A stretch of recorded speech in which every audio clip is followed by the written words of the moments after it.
जाँदै भयो।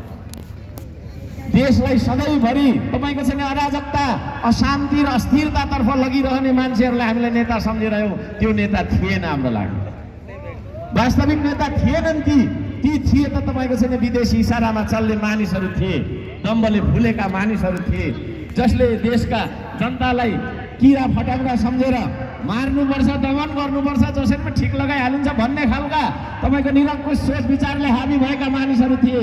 त्यस्ता मानिसहरूलाई हामीले नेतृत्व सम्झिरह्यौँ, नेता सम्झिरहेर देश सुम्पिरह्यौँ, सत्ता सुम्पिरह्यौँ, सरकार सुम्पिरह्यौँ, जसका कारणले गर्दाखेरि हाम्रो चाहिँ तपाईँको चाहिँ जीवधनको आज सुरक्षा हुन सकेको छैन यो देश है। यो देशको नेतृत्व जसलाई हामीले चुन्यौँ ती चुनेका नेताहरूलाई तपाईँको नेतृत्वलाई यो देशको सिमाना कहाँसम्म हो भन्ने थाहा छैन। थाहा छ? सिमानाको रक्षा गर्न नसक्ने, जनताको जीवधन सुरक्षा गर्न नसक्ने, व्यक्तिको तपाईँको सम्पत्तिको सुरक्षा गर्न नसक्ने, यो देशमा न्याय स्थापित गर्न नसक्ने, रोजगारी दिन नसक्ने, केही पनि दिन नसक्ने मान्छेहरू नेता हुन लायकका मान्छेहरू रहेछन् त छैन। त्यसो भएको कारणले गर्दाखेरि है यत्रो पेट फुलाएर चिल्लो गाडीमा हिँडेर मात्रै हुँदैन। म भन्न चाहन्छु जनताको दुःखलाई बुझेको मान्छे हुनुपर्छ, जनताको समस्यालाई बुझेको मान्छे हुनुपर्छ, जनताको दुःख र समस्यालाई आफ्नो दुःख र समस्या सम्झिने मान्छे हुनुपर्छ। त्यस्तो नेतृत्वको खाँचो छ र त्यस्तो नेतृत्व बनेर एउटा अन्तिम विकल्पको रूपमा तपाईँहरूको सामुन्ने, हामी सबैको सामुन्ने, हामी सबैको आफ्नो श्रम संस्कृति आएको कुरा म यहाँ सबैजनालाई निवेदन गर्दछु। श्रम संस्कृतिसँग छ भिजन है, वी हेभ द भिजन। हामी यो देशलाई कसरी परिवर्तन गर्न सक्छौँ भन्ने जरा देखेको उपाय हामीसँग छ। हामी त्यतिकै हावामा तपाईँको चाहिँ 3 घन्टा भाषण ठोकेर आफूलाई नेता सम्झँदैनौँ है। जनताको गरिब बस्ती बस्तीमा हामी पुगेका छौँ, जनताको दुःखमा हामी तपाईँको चाहिँ रोएका छौँ, जनताको तपाईँको हरेक समस्यालाई हामीले बुझेका छौँ। त्यो खालको एउटा चाहिँ एउटा अभियान बनाऊ, एउटा संस्कृति बनाऊ। ल भन्नु छ तपाईँलाई मन पर्यो भने पार्टी नै भन्नुहोस्, ल पार्टी बनाऊ, त्यो आएको छ, त्यो पार्टी तपाईँको हो। यो हर्क साम्पाङको एक्लो पेवा केही मान्छेहरूको रहेछ, यसो गएर त्यहाँ सुन्यौँ ताली बजा होइन। अब आज यहाँ तपाईँ जे जति उपस्थित हुनुहुन्छ र मिडिया मार्फत जे जतिले हामीलाई सुनिराख्नु भएको बुझिराख्नु भएको छ, यो सम्पूर्ण नेपालीको संस्कृति हो, साझा संस्कृति हो, श्रम संस्कृति। श्रम संस्कृति जिन्दाबाद।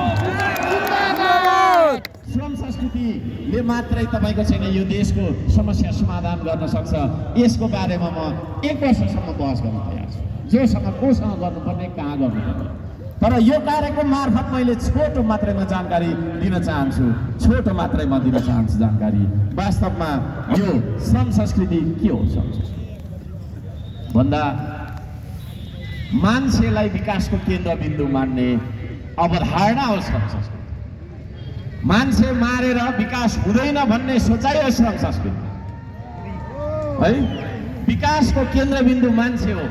मान्छे छ भने विकासको परिकल्पना गर्न सकिन्छ, तर मान्छेलाई विस्थापित गरेर, मान्छेलाई मारेर, कुल्चेर, काटेर होइन तपाईँको चाहिँ फसाएर कुनै तपाईँको चाहिँ अर्को कुरा प्राप्त गर्न चाहँदैन श्रम संस्कृति। श्रम संस्कृतिले तपाईँलाई माया गर्न सिकाउँछ। श्रम संस्कृतिले तपाईँले देशलाई माया गर्नुपर्छ भन्छ। श्रम संस्कृतिले देशले तपाईँलाई माया गर्नुपर्छ, सरकारले तपाईँलाई माया गर्नुपर्छ भन्छ। मान्छेलाई केन्द्रबिन्दुमा राखेर बाटो बनाउनु भन्दा एउटा बिग्रेको मान्छेलाई सही मार्गमा देखाउनु ठुलो विकास सम्झने अवधारणा हो श्रम संस्कृति। बाटो चाहिँ ठुलो बनायो, मान्छे चाहिँ सबै स्वार्थी र तपाईँको छैन होइन एकदम नराम्रो खराब प्रवृत्तिका भयौँ भने त्यो ठुलो बाटोको कुनै अर्थ हुँदैन। आदरणीय दाजुभाइ दिदीबहिनी, मान्छेलाई परिवर्तन गर्ने संस्कृति हो यो। एउटा अल्छी मान्छेलाई पौरखी बनाउने, डुलेर लखर लखर हिँड्ने मान्छेलाई श्रमसँग जोड्ने संस्कृति हो श्रम संस्कृति। आज तमाम जेनजीले भ्रष्टाचार विरुद्धमा अभियान छेडेको छ, आन्दोलन गरेको छ, ज्यानै कतिले फाल्नुभयो, कतिले तपाईँको छैन अझै पनि अङ्गभङ्ग गरेर तपाईँको घाइते अवस्थामा अस्पतालमा कठिन दिनहरू बिताइराख्नु भएको छ।